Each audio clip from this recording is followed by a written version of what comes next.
अस्सलाम वालेकुम, मेरा नाम है डॉक्टर उमैर और आज हम बात करेंगे एब्सेस के ऊपर। एब्सेस को उर्दू में पीप कहा जाता है, ठीक है, या ज़ख़म ख़राब हो जाना। ये दो चीज़ें आमतौर पे हम रेफ़र कर रहे होते हैं जब बात करते हुए हम इन दो चीज़ों की बात कर रहे होते हैं तो हम बात कर रहे होते हैं एब्सेस की। ये बुनियादी तौर पे एब्सेस होता है।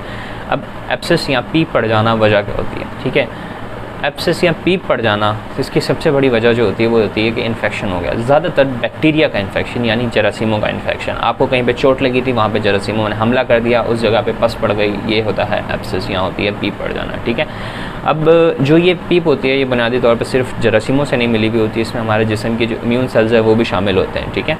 तो अगर छोटा मोटा दाना निकला है, ठीक है, और आपको वहाँ पे पीप पड़ गई है, कोई इतना बड़ा प्रॉब्लम नहीं होता, दानों के साथ कोई मसला नहीं होता।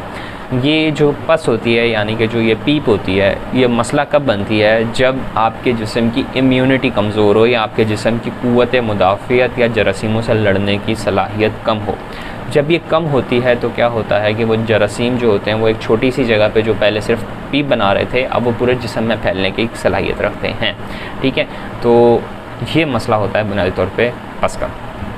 अलामतों की अगर बात की जाए तो पीप पड़ने की जो सबसे बड़ी अलामत होगी वो अगर आप उसको हाथ रखेंगे तो वहाँ पे गर्माइश का एहसास होगा, वो जगह लाल हो जाएगी, आपको गंदी बदबू आएगी, इसके अलावा वो जगह पेनफुल हो जाएगी और अगर आपके हाथ पे है तो आप हाथ से काम नहीं कर सकेंगे। ये बुनियादी तौर पर जो अलामत होती हैं वो पीप की होती हैं। इसके अलावा आपको अगर वो जो पस रहता है, ठीक है, वो ज़्यादा है तो हो सकता है आपको बुखार भी आए उसके साथ में, ठीक है।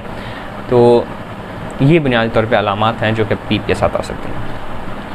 अच्छा, अब पीप का मसाइल क्या क्या आ सकते हैं पीप के साथ? देखें, जो पस होती है या जो ज़ख़म का ख़राब हो जाना होता है, इसमें सबसे बड़ा मसला तो ये आ सकता है कि देखें जो पस है वो पहले तो पेन मसला करी होती है। दूसरी बात ये कि जो पीप होती है वो जिस्म के अंदर, क्योंकि वो एक यूँ समझें कि आपका घर है, घर के अंदर जरासीमों ने हमला कर दिया, अब वो घर के अंदर कभी भी फैल सकते हैं, ठीक है। अगर वो सिर्फ उंगली पे आपको चोट लगी थी और वहाँ पे पीप पड़ी थी तो वो आपके पूरे जिस्म में फैल सकती है, ठीक है। और ख़ास तौर पे जैसे जो कि शुगर के मरीज़ होते हैं या जिनकी इम्यूनिटी कम होती है या कैंसर के जो मरीज़ होते हैं, उनके अंदर होता ये है कि उनकी जिस्म की ताकत कम होती है, वो पीप फैल जाती है, उनके बाजू वगैरह हाथ वगैरह काटने पड़ जाते हैं, ठीक है। तो सबसे पहला जो मसला आ सकता है वो होता है कि ये फैल सकती है। दूसरा मसला है आपके पास आता है कि ये पूरा सिस्टमिक इन्फेक्शन या सेप्सिस की तरफ ले जा सकती है, ठीक है। एक तो ये कि आपका हाथ ख़राब कर सकती है, जहाँ पे है वो पूरा काटना पड़ सकता है, एम्पुटेट पड़ सकता है। दूसरा ये कि आपको सेप्सिस में ले जा सकती है पूरे जिस्म में फैल के, ठीक है। फिर मेनिंजाइटिस करवा सकती है, आपके दिमाग तक पहुँच सकती है, पीप के बड़े मसला आ सकते हैं, ठीक है। लेकिन लाजिम नहीं है कि हर इंसान को ये मसले आते हैं। आपको 1500 चीज़ें चोट लगती होंगी, लेकिन क्या कभी आपके साथ ऐसा होता है? नहीं होता। ये तब होता है जब आपके जिस्म की इम्यूनिटी कमज़ोर हो, आपके जिस्म की ताकत कमज़ोर हो, जब आपका जिस्म कमज़ोर हो, ठीक है। अच्छा, पीप का इलाज कैसे किया जाता है? देखें, जो मेडिकली किया जाता है वो ये होता है surgical incision and drainage. Incision and drainage का क्या लॉजिक होता है? सबसे पहले ये देखें, अगर आपके हाथ के ऊपर कोई छोटी सी जगह निकला है, ये दाना निकला है जिसमें आपको दिख रहा है कि ये पीप से भरा हुआ है, अब वो अगर वो ज़्यादा बड़ा होता है, ठीक है, तो हम क्या करते हैं, हम उसको कट लगाते हैं और उसके अंदर जो भी पीप होती है उसको साफ़ कर देते हैं, ठीक है। एंटीसेप्टिक्स लगा के उस जरासीमों के आसपास के एरिया को साफ़ करके, ठीक है। और इसके अलावा इंसिजन दिया, काटा और ड्रेन कर दिया, साफ़ कर दिया, उसके बाद उसको ज़ख़म को खुश्क होने दिया, ठीक है। ये बुनियादी तौर पे करते हैं जो हम। अब इसमें ये चीज़ होती है, अगर देखते हैं हम कि जो पीप है वो ज़्यादा है तो बाज़ औक़ात क्या होता है, आपका डॉक्टर डिसाइड करता है अगर मेरे पास कोई मरीज़ आ रहा है जिसकी पीप ज़्यादा है तो हो सकता है मैं उसके टेस्ट भी करवाऊँ। अब मैं उसके टेस्ट कौन से करवा सकता हूँ? मैं उसके टेस्ट करवा सकता हूँ, मैं उसका CBC करवा सकता हूँ, ठीक है, मैं उसके खून के कुछ टेस्ट करवा सकता हूँ। इसके अलावा एक टेस्ट करवाया जाता है जिसे कहते हैं कल्चर एंड सेंसिटिविटी टेस्ट। इसमें क्या होता है कि जो आपकी पीप होती है उसको लिया जाएगा और उसे लेबॉर्ट्री भेजा जाएगा। लेबॉर्ट्री के अंदर वो जो जरासीम होगा उसे ग्रो किया जाएगा, उसको नशोनुमा कराई जाएगी और उसके बाद फिर उस पर मुख्तलिफ दवाइयाँ टेस्ट की जाएंगी कि कौन सी दवाइयाँ सबसे ज़्यादा इसको असर करती हैं, ठीक है। तो फिर वो जो लैब होती है वो रिपोर्ट भेजती है हमें और हम चेक करते हैं कि भाई कौन कौन सी दवाइयाँ इस पर ज़्यादा असर कर रही हैं, तो फिर हम उस दवाइयों के साथ उसको इलाज शुरू कर देते हैं, ठीक है। ये बुनियादी वजह। और अगर पीप जो है वो ज़्यादा फैल जाए तो बाज़ औक़ात क्या होता है, आपके जिस्म का वो हिस्सा जो है वो काटना पड़ता है ताकि आपका, अगर उंगली काटनी हो सकता है आपकी उंगली काटनी पड़े ताकि आपका हाथ बच जाए, आपकी उंगली का जो है टिप काटनी पड़ेगी क्योंकि आपका हाथ बच जाए। लेकिन ये मसला तब आता है जब आपके जिस्म की इम्यूनिटी कमज़ोर होती है, ठीक है।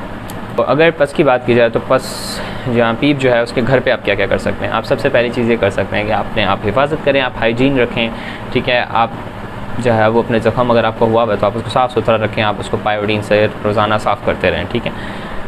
और उसे जो है ना साफ़ पानी के साथ उसको भी साफ़ करते रहें। ये चीज़ें आप घर पे कर सकते हैं। अगर आपको कोई ज़ख़म हो गया, आप चाहते हैं कि पस ना पड़े उसके अंदर, तो आप ये चीज़ें घर पे कर सकते हैं। इसके अलावा आप ये कर सकते हैं कि आप उसमें मक्खियाँ ना बैठने दें। आप उसको हो सकता है अगर आपका डॉक्टर आपके पास है, कोई नर्सेज वगैरह आपके पास अवेलेबल हैं, तो आप उसकी रोज़ाना पट्टी चेंज करवाते रहें, जिसकी वजह से क्या होता है कि वो पस जो होती है वो पड़ने के चांसेस कम होते हैं। और बाज़ औक़ात क्या होता है, कुछ डॉक्टर्स है, अगर आपके पास प्रॉब्लम ये आती है, अगर हम देखते हैं कि यार ये जो ज़ख़म है ये बहुत ज़्यादा खुला हुआ ज़ख़म है, इस पर मक्खी भी बैठ सकती है, इस पर जरासीम भी हमला कर सकते हैं, तो हम बाज़ औक़ात क्या करते हैं, उसको पहले ही जो है ना एंटीबायोटिक से स्टार्ट कर देते हैं कि जरासीमों को मारने वाली दवाइयाँ हम पहले से दे देते हैं ताकि जरासीम इस पर हमला कर ही ना पाएँ, ठीक है। लेकिन ये बहुत एक्सट्रीम मेजर होता है, ये तब किया जाता है जब हमें बहुत ज़्यादा ख़तरा फील हो रहा होता है, ठीक है। तो this all depends upon your doctor, ठीक है। और आप घर पे क्या कर सकते हैं, आप हाइजीन रख सकते हैं, साफ़ सुथरे रख सकते हैं, और दैट्स ऑल। अगर आपको कुछ छोटा मोटा दाना है तो आप खुद भी चाहें तो सुई साफ़ करके डेटॉल से, तो आप उस दाने को फाड़ के तो आप उसकी पीप साफ़ कर सकते हैं, ठीक है। तो ये चीज़ें आप घर पे कर सकते हैं बस, ठीक है। और आई थिंक बस यहाँ पीप के ऊपर यही, ठीक है। और अगर आपको कोई और सवालात वगैरह हैं, ठीक है, तो आप वो मुझसे पूछ सकते हैं। और अब के लिए मुझे इजाज़त। Keep showing your support. This is Umair signing off. अल्लाह हाफ़िज़।